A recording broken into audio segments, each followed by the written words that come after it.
You were watching a vinyl community video the other day. Yeah. If you get it, you get it. If you don't, you don't. I'll open with this. Excellent record I was listening to last night. Again, Steel Pole Bathtub, Butterfly Love. It's from 1989, on Boner Records. And nothing really special about the label, but really great record. Off the top of my head, I expect it's still pretty inexpensive.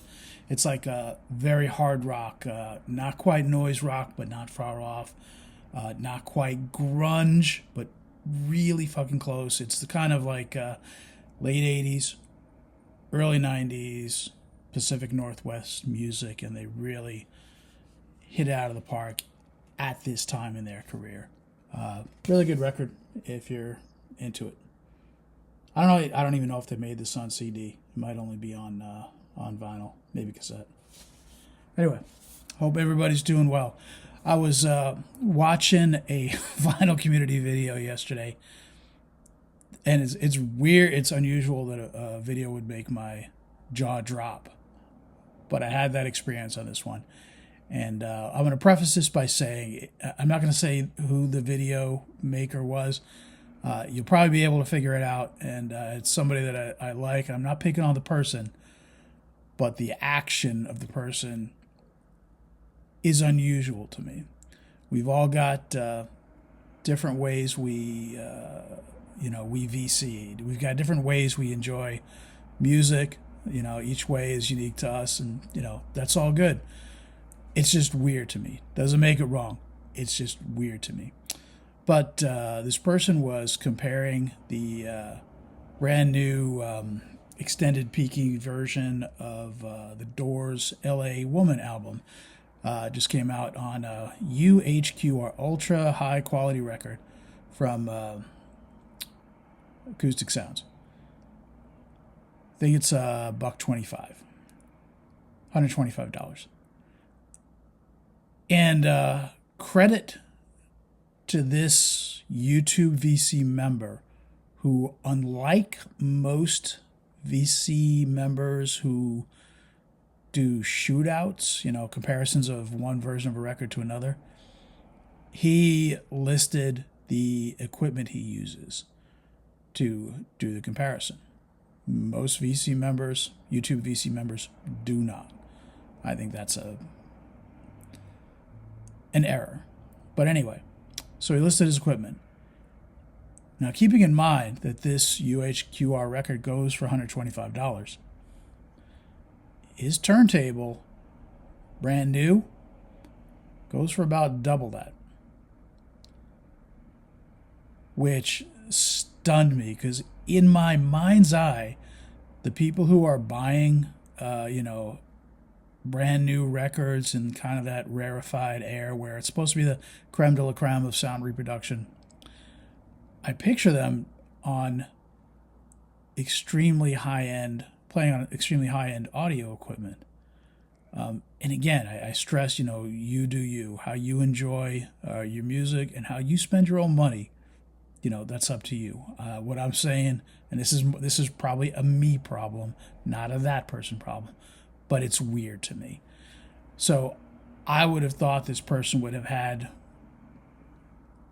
a level of equipment that would pull more detail out than the level of equipment that person was using. And it's already a person who's probably at an age, probably not far off my age, where their hearing's not what it used to be.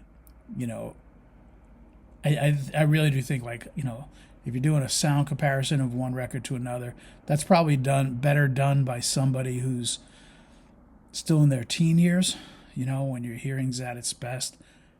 Because by the time you get to, my age and, a lot picking out the subtle differences and being a person who can make a qualified comparison of what's quote unquote better than another record, that's a weird one. Now, backpedaling a little bit, the hobby within the vinyl community of comparing pressings I mean, vinyl's already record collecting's already a very niche thing, and I think comparing versions of an album is an even tinier niche within a very small niche.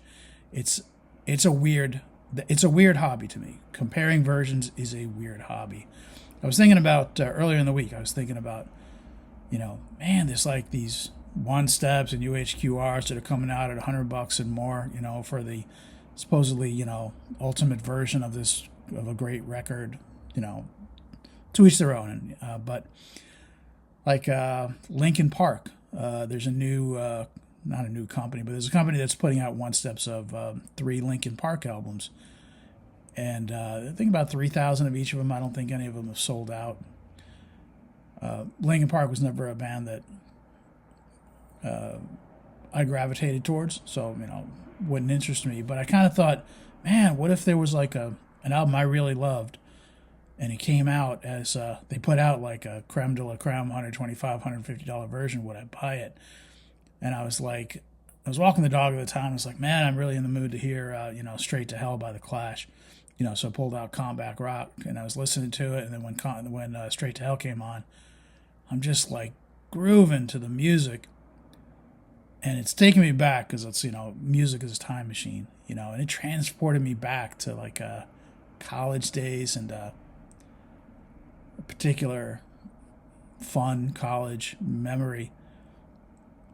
And just there was no part of me that went, man, if this came out with like a creme de la creme, extended Pinky version, I got to go out and get it. I mean, that the music is, that music is a part of my DNA, and hearing it changed or presented differently is just not going to appeal to me. It probably appeals to other people, and there's nothing wrong with that. It just wouldn't appeal to me. So a lot of the things that I feel are weird about the vinyl community, to be fair, that's a me problem, not a that person problem. But there are some weird things I see in the VC that are just weird. I mean, and going back to the whole thing of like playing a $125 record on a $249 record player.